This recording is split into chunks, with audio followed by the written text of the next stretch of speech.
यशस्वी प्रधानमंत्री माननीय नरेंद्र भाई मोदी जी अपने मनोभाव प्रकट करेंगे।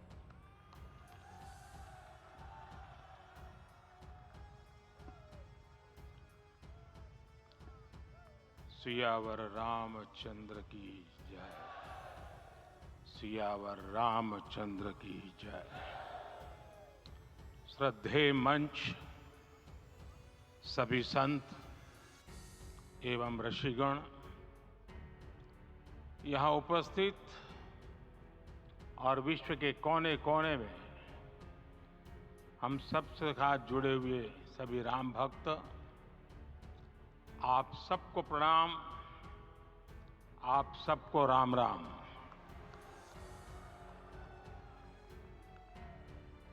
आज हमारे राम आ गए हैं।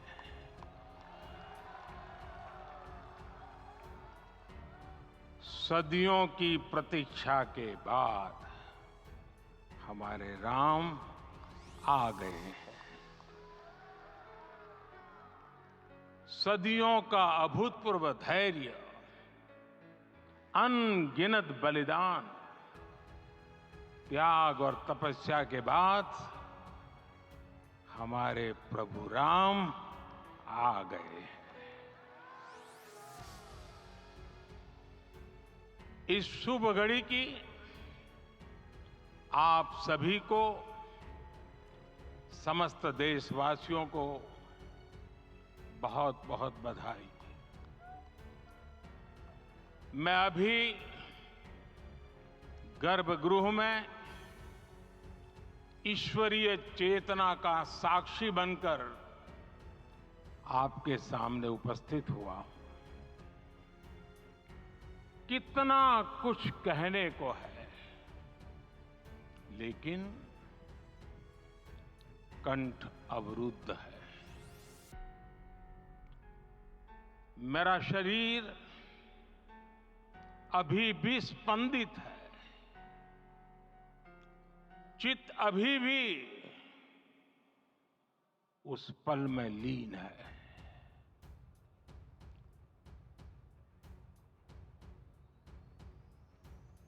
हमारे रामलला अब टेंट में नहीं रहेंगे।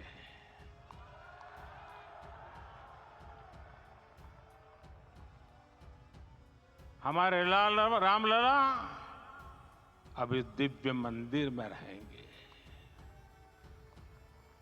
मेरा पक्का विश्वास है, अपार श्रद्धा है कि जो घटित हुआ है, इसकी अनुभूति देश के, विश्व के कोने कोने में राम भक्तों को हो रही होगी।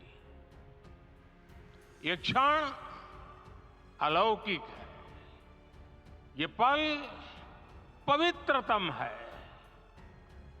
ये माहौल, ये वातावरण, ये ऊर्जा, ये घड़ी प्रभु श्री राम का हम सब पर आशीर्वाद है। 22 जनवरी 2024 का ये सूरज एक अद्भुत आभा लेकर आया है। 22 जनवरी 2024 ये कैलेंडर पर लिखी एक तारीख नहीं, ये एक नए काल चक्र का उद्गम है।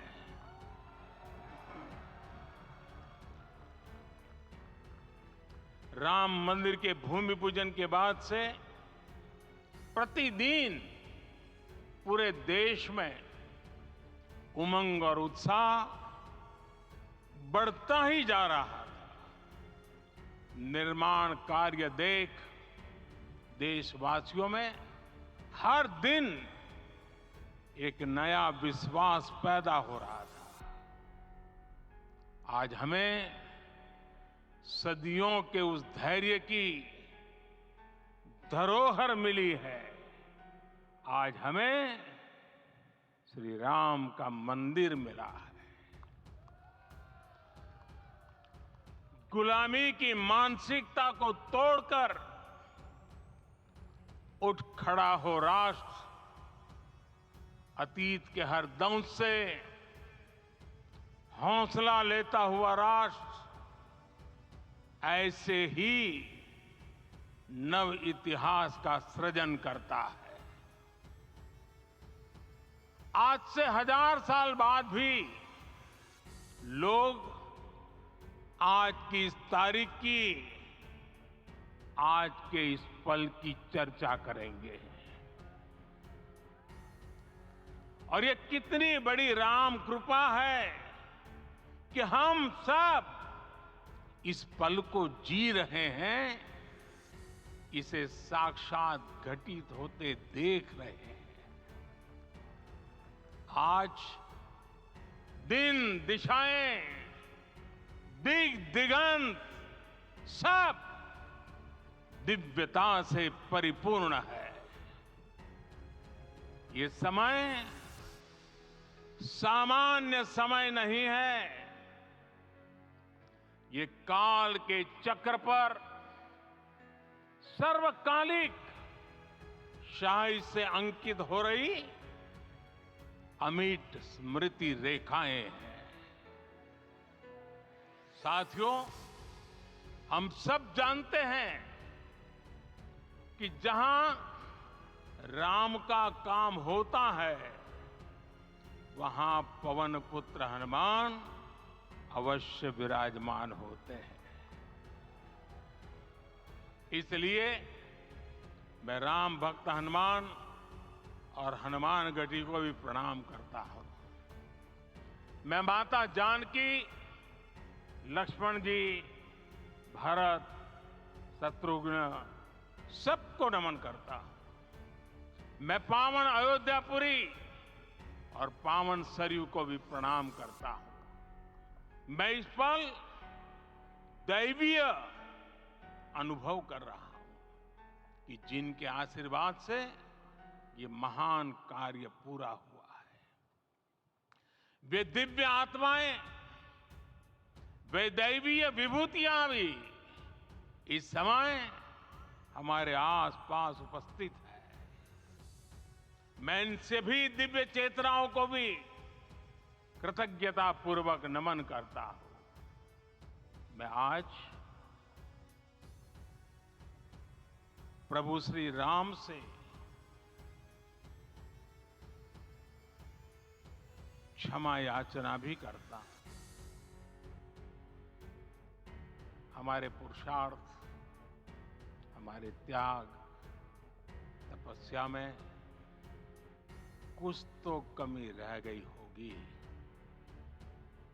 कि हम इतनी सदियों तक ये कार्य कर नहीं पाए। आज वो कमी पूरी हुई है।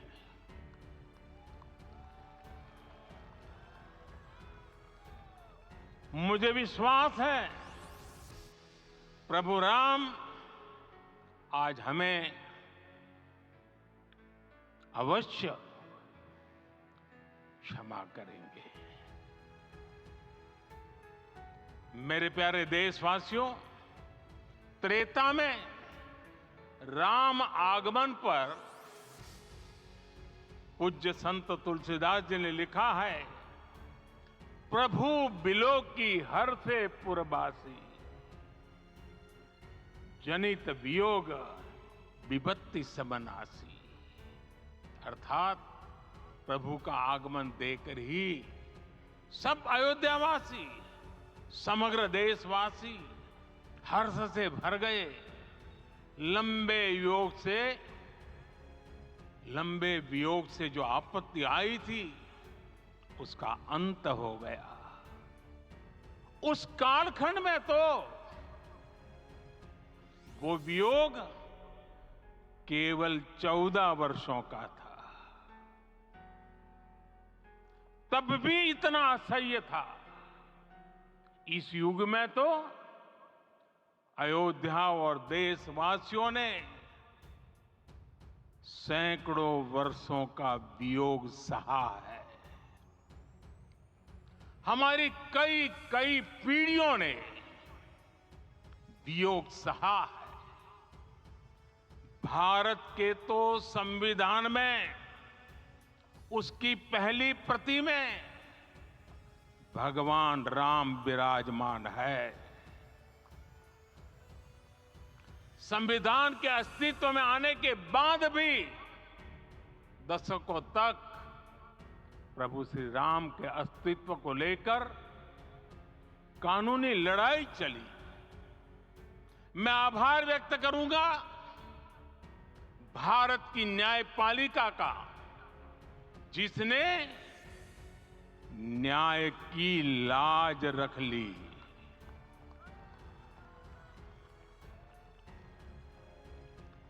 न्याय के पर्याय प्रभु राम का मंदिर भी न्यायबद्ध तरीके से ही बना। साथियों, आज गांव-गांव में एक साथ कीर्तन संकीर्तन हो रहे हैं। आज मंदिरों में उत्सव हो रहे हैं, स्वच्छता अभियान चलाए जा रहे हैं।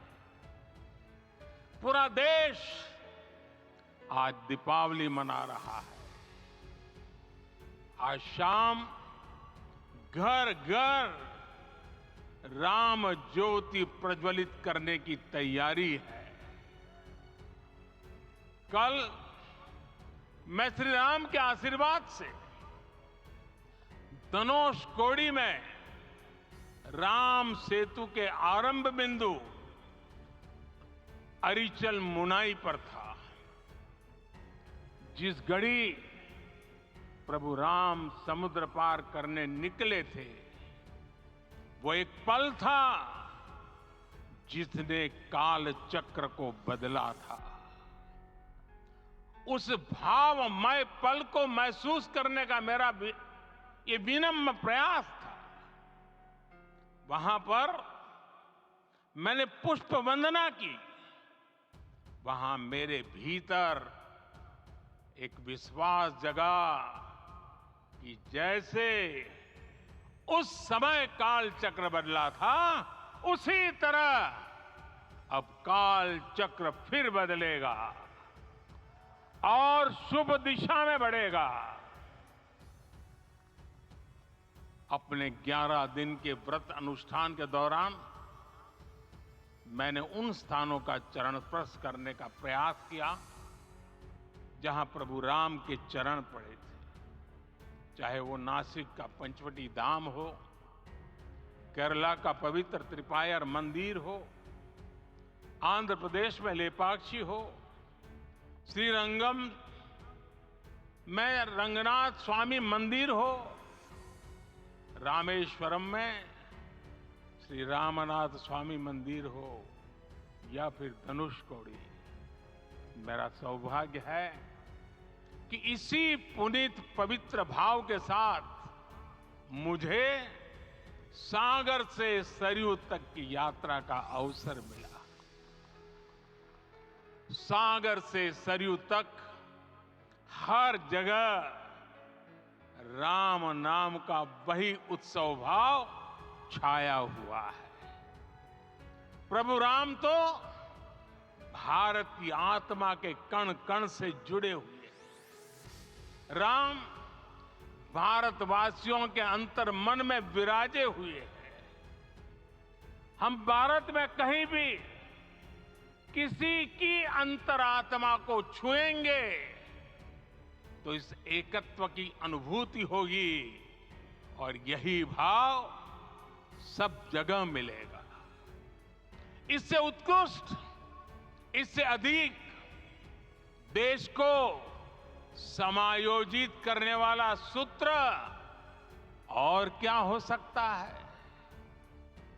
मेरे प्यारे देशवासियों, मुझे देश के कोने कोने में अलग अलग भाषाओं में रामायण सुनने का अवसर मिला है, लेकिन विशेषकर पिछले 11 दिनों में रामायण अलग अलग भाषा में अलग राज्यों से मुझे विशेष रूप से सुनने का मौका मिला। राम को परिभाषित करते हुए ऋषियों ने कहा है, रमन्ते यस्मिन् इति रामः, अर्थात जिसमें रम जाए वही राम है। राम लोक की स्मृतियों में, पर्वत से लेकर परंपराओं में सर्वत्र समाये हुए हैं। हर युग में लोगों ने राम को जिया है। हर युग में लोगों ने अपने अपने शब्दों में अपनी अपनी तरह से राम को अभिव्यक्त किया है। और ये राम रस जीवन प्रवाह की तरह निरंतर बहता रहता है। प्राचीन काल से भारत के हर कोने के लोग राम रस का आचमन करते रहे हैं। राम कथा असीम है और रामायण भी अनंत है। राम के आदर्श, राम के मूल्य, राम की शिक्षाएं सब जगह एक समान है। प्रिय देशवासियों, आज इस ऐतिहासिक समय में देश उन व्यक्तित्वों को भी याद कर रहा है जिनके कार्य और समर्पण की वजह से आज हम ये शुभ दिन देख रहे हैं। राम के इस काम में कितने ही लोगों ने त्याग और तपस्या की पराकाष्ठा करके दिखाई है। उन अनगिनत राम भक्तों के, उन अनगिनत कार सेवकों के और उन अनगिनत संत महात्माओं के हम सब ऋणी हैं। साथियों, आज का ये अवसर उत्सवता का क्षण तो है ही, लेकिन इसके साथ ही यह क्षण भारतीय समाज की परिपक्वता के बोध का भी क्षण है। हमारे लिए ये अवसर सिर्फ विजय का नहीं, विनय का भी है। दुनिया का इतिहास साक्षी है कि कई राष्ट्र अपने ही इतिहास में उलझ जाते हैं।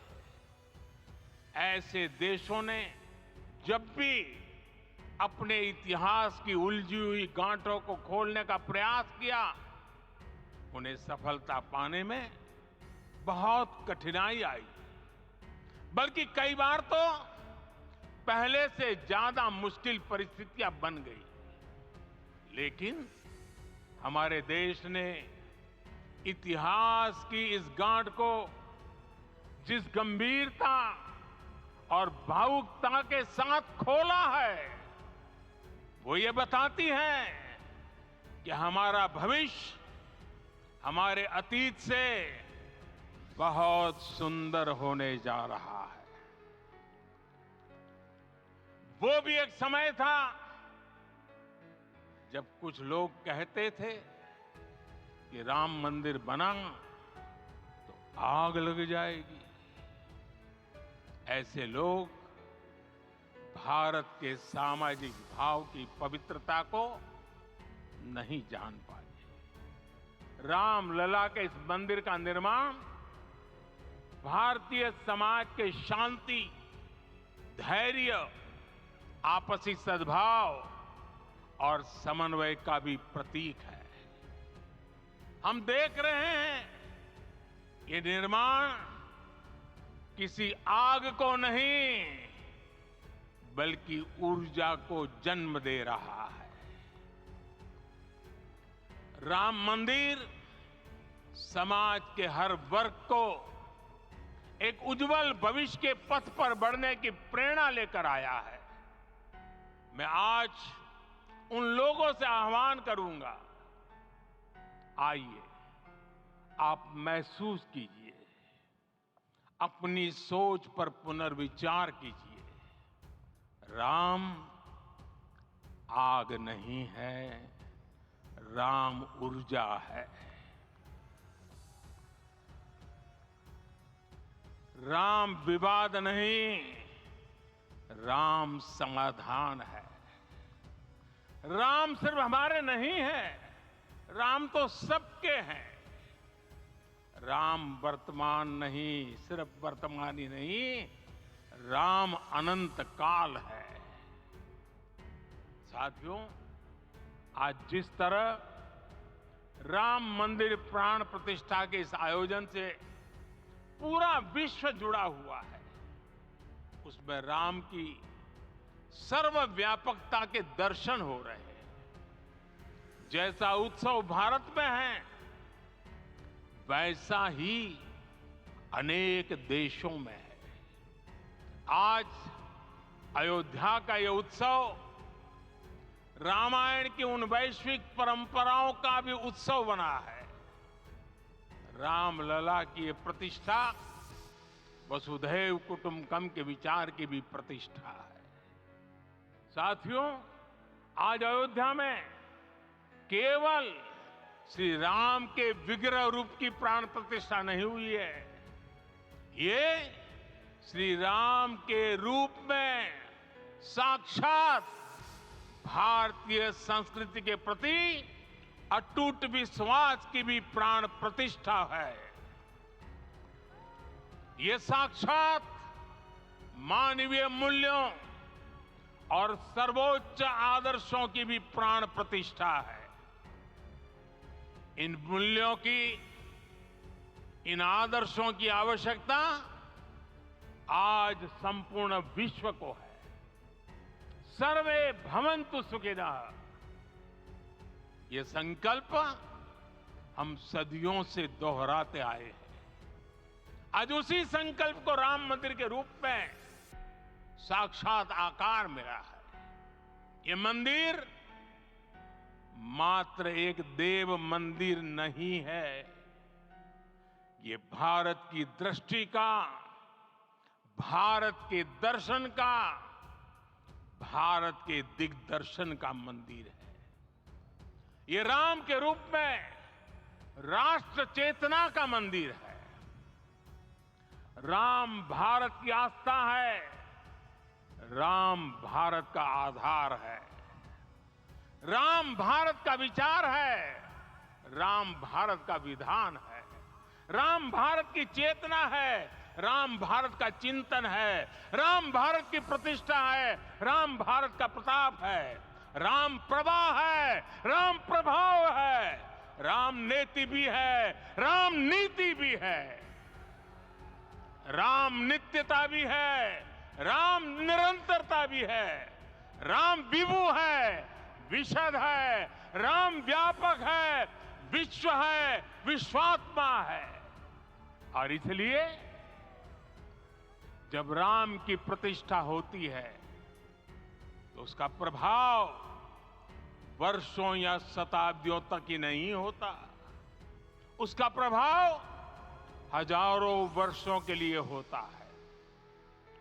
महर्षि वाल्मीकि ने कहा है, राज्यम 10 सहस्त्राणि प्राप्य वर्षाणि राघव, अर्थात राम 10,000 वर्षों के लिए राज्य पर प्रतिष्ठित हुए, यानी हजारों वर्षों के लिए राम राज्य स्थापित हुआ। जब त्रेता में राम आए थे तब हजारों वर्षों के लिए राम राज्य की स्थापना हुई। हजारों वर्षों तक राम विश्व पथ प्रदर्शन करते रहे थे।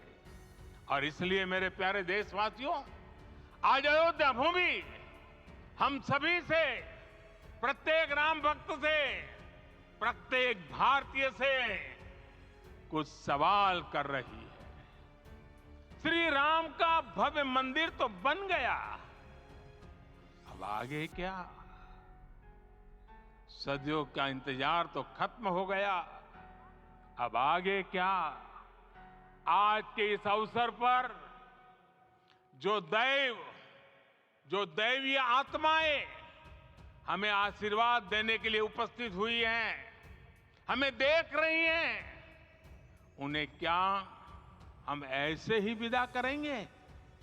नहीं, कदापि नहीं। आज मैं पूरे पवित्र मन से महसूस कर रहा हूं कि काल चक्र बदल रहा है। ये सुखद संयोग है कि हमारी पीढ़ी को एक कालजयी पथ के शिल्पकार के रूप में चुना गया है। 1000 वर्ष बाद की पीढ़ी राष्ट्र निर्माण के हमारे आज के कार्यों को याद करेगी। इसलिए मैं कहता हूं, यही समय है, सही समय है। हमें आज से, इस पवित्र समय से अगले 1000 साल के भारत की नींव रखनी है। मंदिर निर्माण से आगे बढ़कर अब हमें सभी देशवासी यहीं इस पल से समर्थ, सक्षम, भव्य, दिव्य भारत के निर्माण की सौगंध लेते हैं।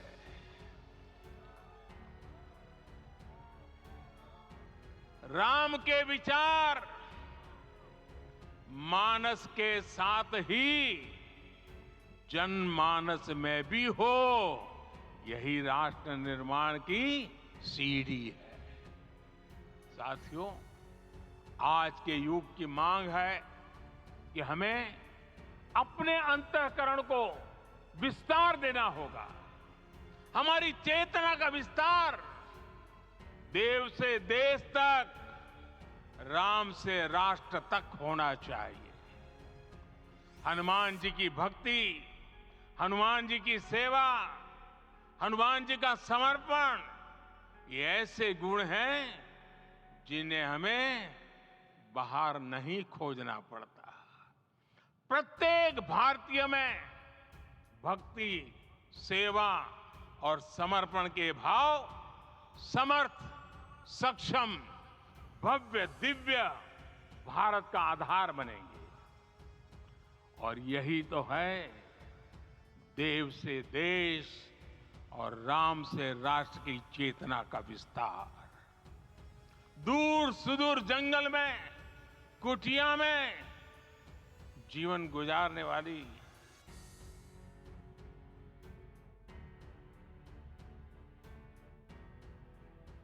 मेरी आदिवासी मां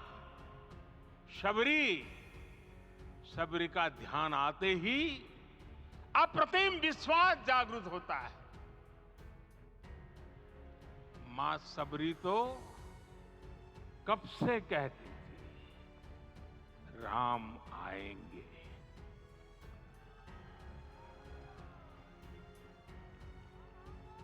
प्रत्येक भारतीय में जन्मा यही विश्वास समर्थ, सक्षम, भव्य भारत का आधार बनेगा। और यही तो है देव से देश और राम से राष्ट्र की चेतना का विस्तार।